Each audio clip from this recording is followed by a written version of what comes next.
Welcome back to our St. Louis Rams franchise. We have started the season at 5-4, and our rookie quarterback Sam Bradford has looked very promising so far. These next 4 games will be a tough stretch though, as we look to make a playoff push here in season number 1. Our first game of 4 was at home against Matt Ryan and the Atlanta Falcons, as Bradley Fletcher would get things started for us with an interception in the red zone. And although we wouldn't be able to find the end zone, we would have an opportunity to put 3 points on the board, but would miss the kick. And so it was still tied at 0 apiece headed into the second quarter, as Matt Ryan would find Tony Gonzalez across the middle, getting the Falcons down inside the 10, where on 2nd and goal, he would find Roddy White for the first touchdown of the day. Down 7-0 now, Bradford and the Rams offense looking to respond, but he is going to overthrow his receiver and is picked off by Brent Grimes. And so Ryan and the Falcons offense would get a chance to extend this lead before halftime, as he finds Roddy White yet again, getting down inside the 5-yard line, where Michael Turner would pound it in for the Falcons. Just under a minute and a half now to go in the first half, Bradford with a chance to get us down the field before halftime, as we had the ball at the 16 with a fresh set of downs, looking to set up a halfback screen to Steven Jackson, who's down to the 1. And then on 1st and goal, Bradford would go right back to him out of the backfield for our first touchdown of the game. The routine PAT after would make it a 1-possession game, but we would miss this one. And so that is a missed field goal and a missed extra point for our kicker in this game, as we are going to pick off Matt Ryan. Bradley Fletcher coming away with his 2nd interception of the game, setting up a field goal attempt that we would actually make. And now with 2 minutes to go in the third quarter, it was a 14-9 ball game, as Matt Ryan and the Falcons offense came back out on the field, and he would find his receiver Douglas wide open down the left side,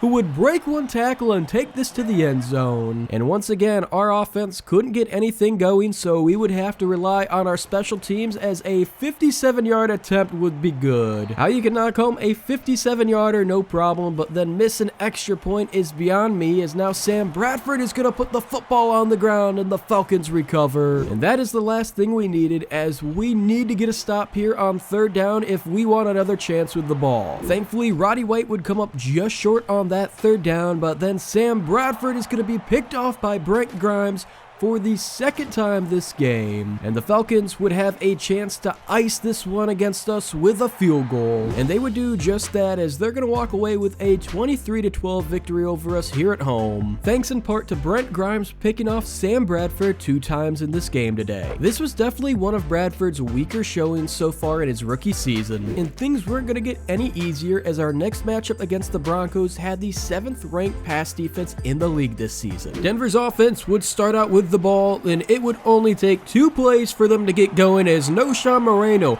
would take this from his own 31-yard line, slip 1 tackle, and take this all the way to the house, 69 yards. Sam Bradford and the offense would come out for the first time today and would respond right back on their very first offensive play of the game, another 69-yard touchdown. Both offenses off to a hot start today, as now Kyle Orton in the Broncos offense back out on the field for the 2nd time, as he finds Eddie Royal spinning out of some tackles in that one, as the Denver offense now found themselves inside St. Louis territory going down the field. Demaryius Thomas getting them in the red zone, and just a couple plays later, it would be him again, hauling this one in for 6. And we've already seen 21 points put up on the board, and it's not even the end of the first quarter here, as Denver's offense continues to look fantastic to start this game today. That play would get them down to the 39-yard line, and Noshawn Moreno looking for his 2nd touchdown of the game, and it would come here in the first quarter for him, with the Broncos going up 21-7 over St. Louis here before the end of the first quarter. Jumping to the 2nd now, Marty Gilliard would get the Rams into Denver territory, and on 3rd and 4, Steven Jackson would convert for the 1st. And then on 2nd and goal,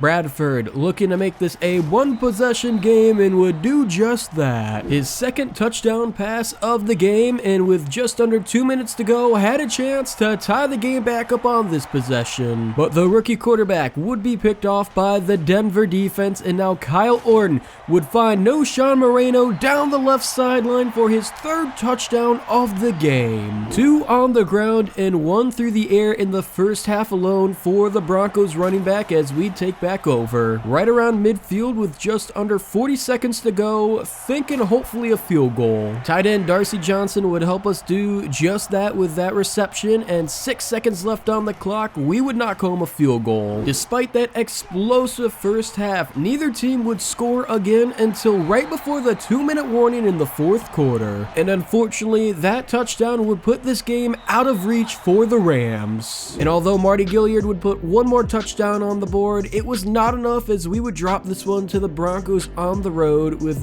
Sean Moreno gashing our defense today. Everything went right for the Broncos in the run game today, and nothing went right for us as we had -5 rushing yards on the day. That loss would drop us below 500 for the first time this season, but we're still in second place of the division, and hopefully had what should be an easy win against the 2-9 Cardinals coming up in our next game. Unlike last game on the road against the Broncos, both offenses started out very slow here in the first quarter tonight, as it was tied up at 0 apiece headed to the start of the second quarter, where we were faced with a 3rd and 11. And unfortunately, Darcy Johnson could not hold on to that one, so we would have to settle for a field goal to start the game. That would be the first points of the game for us, and our defense was doing a good job of holding Arizona. As with just under 2 minutes to go and at midfield, we had a chance to extend this lead, but Antonio Rogers-Cromartie would pick off Sam Bradford. But thankfully on 3rd and goal, our defense would get a stand on the goal line, forcing the Cardinals to settle for a field goal and tying it up before halftime. We had one last chance to try to take the lead back before heading to the locker room, but Sam Bradford would be picked off for the second time this game. And to me, these last couple games, it feels like Bradford has taken a little bit of a step back. In his first 4 games of the season, he played pretty decently for us. But these last 3 or 4 games, our offense has been really stagnant and he's had a turnover problem. Hopefully that can turn around in the second half this game, as we wouldn't be able to punch it in the end zone. And so instead of a touchdown, we were once again going to have to settle for a field goal. It was now going to be up to our defense to get a stop against the Cardinals, but on 3rd and 4, Larry Fitzgerald would convert. And this was now a big 4th down as the Cardinals were keeping the offense on the field. And Dante Hightower would convert for them, getting down to the 22-yard line where Larry Fitzgerald would haul in the go-ahead touchdown, giving us just over 2 minutes to try to get down and take the lead back.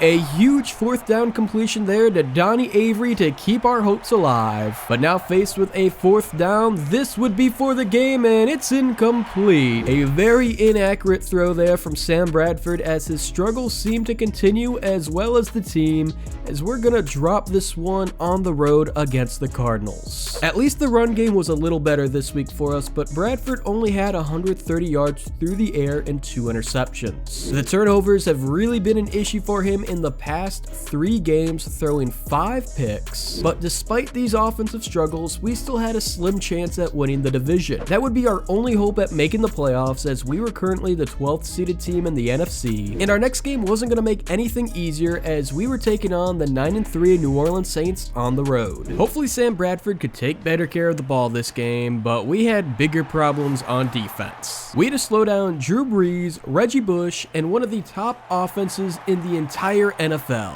So far, they were already gashing us on their opening drive, but we would force a 3rd down. Unfortunately though, could not get the stop as Jeremy Shockey would convert and the Saints would find the end zone on the next play. Our offense wasn't able to get anything going on their first possession, so Drew Brees would come back out on the field as he would go to the right side, and Henderson would slip a couple tackles and would not be caught, putting the Saints up 14-0 over us here at the start of the second quarter. But Donnie Avery is gonna step up for us as he'd slip a tackle and take this to the house, as we finally got on the board, and it was only a 7-point game as the Saints would take back over. Faced with a 3rd and 5, it would be a handoff to Reggie Bush, who would be met, and with the defense coming up with a stop there, would force the Saints to settle for 3. Their defense would get a stop though, and and gave Drew Brees just enough time to try to get his offense down the field and on the board again. It was looking like that would happen regardless, as they were at the 14 with 17 seconds and counting, as he had all day in the pocket, and that would be completed for a touchdown. And instead of holding them to a field goal, would give up a touchdown, and we're down 24-7 headed into the second half. That interception would be Bradford's first of the day, but would follow it up with another one here, but it would be even more costly as the Saints defense would take this back for a pick six. And this game was looking pretty bleak for us as we were down 31-7, but Robinson would haul this one in and take it down the right sideline for 6, giving us a minute 16 to try to make this game a little bit more respectable before it ends, as Marty Gilliard would pull off one more touchdown for us. But in the end, this was going to be an embarrassing loss to the Saints for us. Sam Bradford had 2 interceptions, including the 1 pick six and a rough 3-for-8 start in the first half today. After that game against the Saints, we were left with 3 games in the regular season and would drop the next one 15-10 against the Chiefs, where Sam Bradford threw for 3 interceptions. That was followed up with a close 3-point loss to the 49ers, and Bradford had turned his play around a little bit, throwing for 2 touchdowns and only 1 interception. The last game of the season would end in loss to the Seahawks 22-10, and at least by the end of the season, it looked like Bradford was turning things around out of his slump. We would finish season 1 with the Rams 5-11, and you know what? That's an improvement over their record last year. Sam Bradford started off pretty hot,